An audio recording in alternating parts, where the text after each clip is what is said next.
Hey everybody, this is Teepa and I have a friend here, Dena. And Dena is living with some brain changes. Yep. Yeah. And she's agreed to have a courageous conversation.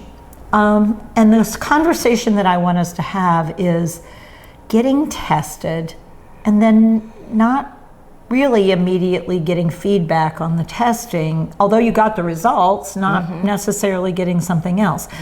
So you've been concerned about how your brain is working for a little bit, like a few years. Yeah. And so you went and got an MRI early on. And you've had a couple of them. So how was that, just getting that test and getting tested? What did you? I don't really, I mean, the MRI itself didn't bother me. Okay. I mean, some people get claustrophobic. Yeah, or they do. something, Yeah. But So that was me. okay. So Yeah. that didn't bother you, although it is a tube and you have to lay real still and all that stuff. But you were okay with that. Yeah. And you'd had that multiple times. Yes. But then you ended up getting a PET scan. Yes. So tell us about that, how that was sort of different. Because people talk about it like, oh yeah, just go get a PET scan. So how was it for you? And so I didn't really know what to expect. But when I read my chart after that with no explanations of anything, and my doctor wasn't going to see me and still hasn't seen me. Right, and it's been, in and it'll a couple be of months.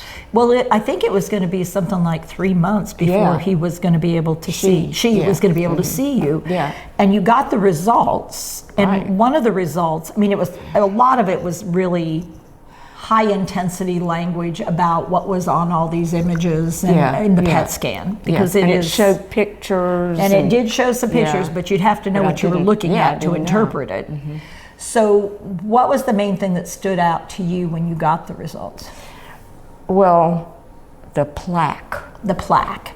And I didn't know what plaque meant or anything, but my partner helped me, you know, look at it, and we tried to figure it out. And, tried to figure and so it out. The interpretation is you have some atrophy or some shrinkage. That was the other thing that they talked about. There was some change in volume. So you were having some shifts in that. And you had some beta amyloid plaque formations. And so from that, it sounds like you have Alzheimer's. And that terrified me. And that terrified you, but you weren't going to get any feedback or really a conversation about what does that mean? What do we do? I mean, what can we do? Are there things we can do? For at least 3 to 4 months, and it was not okay for you. No.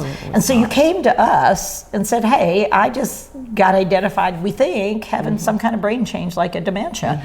How was it to come here? I just liked it from the very beginning.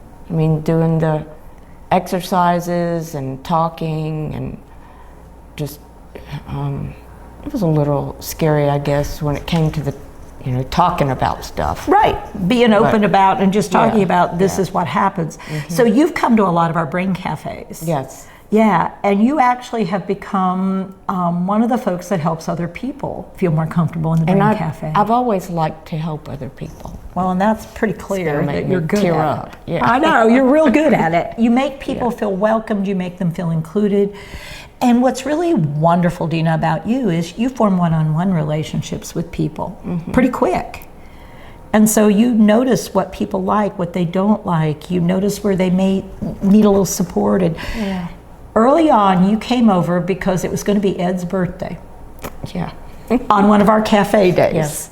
And you said to me, oh, it's going to be Ed's birthday, but he doesn't do birthday cake. And so I said, well, does he do cheese? Can I do a casserole? Yeah, no, he doesn't do cheese. Right. Okay. Does he do grain? Yes, he does do grain. Does he do veg? Yes, he does vegetables. So we made a casserole for him. And then we sang Happy Birthday on Ed's birthday with a casserole. And he said, sure he did. That he was secretly pleased. We knew he was. Yeah. And then you and Ed, every morning you start your day. And we had a consult. And during the consult, we talked about how the greatest risk for you is the negative self-talk.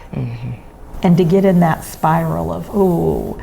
And so we talked about affirmations and doing some affirmation work. And you took that on. I did. And And I've been doing some, writing some every day. Well, not every day. but you've been using Yeah. your phone and recording them every day. Yeah. And you don't always journal, but you do journal in verbal. Yeah. Yeah. Yeah. Which is interesting because you're not a talker, but you are. If I'm all by myself. Oh, Yeah. there you go. If I'm out in the garden, that's when I do all my talking. Yeah. Well, she goes out there to do bug work That too. Yeah. because they grow organically. And the pleasure that we get is all the amazing vegetables they bring in and a plant Oh yeah. and some other plants, some sweet potatoes, which are vining up just tremendously out I was front. noticing. Yeah. I know it. And we've got a passion flower. Yeah. And so the gift of doing, the gift of participating, the gift of being part of community, for both of us, has really taken away some of the sting. It definitely has. Yeah. Yeah. And how excited are you about getting to go to the doctor and find out what they have to say? I'm just not all that excited anymore. Because yeah. Because what we Yeah. figured out is you're going to live life. Yeah.